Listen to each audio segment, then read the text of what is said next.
Énorme surprise, au congrès de la CGT, Sophie Binet, 41 ans, vient donc d'être élue secrétaire générale de la Confédération. C'est la première fois depuis 1895, depuis la création du syndicat.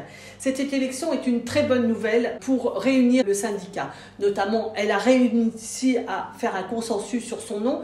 Venant de l'UGIT, elle rassemble bien sûr les cadres du monde salarié, mais elle connaît de ce fait toutes les fédérations, puisque tout le monde est à la fois dans une fédération et à l'UGIT quand on est cadre. Donc elle connaît la diversité des fédérations, et pour réunir la CGT, ça c'est un atout.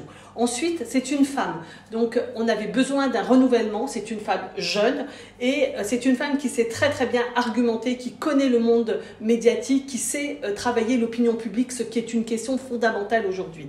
Enfin, c'est une femme qui va aider la CGT dans les changements qu'elle a décidé d'opérer, c'est-à-dire notamment de s'ouvrir aux nouvelles couches salariées, c'est-à-dire les plus jeunes, les plus formés, les plus précarisés, ce qui est au cœur des préoccupations de l'engagement de l'UGIT et de Sophie Binet, que nous connaissons notamment depuis qu'on s'était intéressé aux intellos précaires. Je l'ai dit, c'était une femme qui est très engagée du côté de l'égalité femmes-hommes, elle va le poursuivre.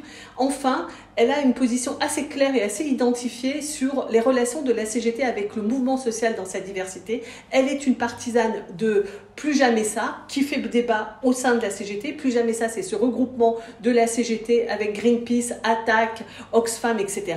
Elle en est la partisane. Ça fait débat, mais au moins on sait que c'est vers ça qu'elle veut continuer à aller, c'est-à-dire une relation de la CGT dans le mouvement social. Pour toutes ces raisons, je pense qu'à la fois c'est une candidature qui va rassembler, qui va renouveler la CGT et qui va la faire rentrer dans les chemins qu'elle avait décidé de prendre, notamment en termes d'élargissement de l'activité syndicale.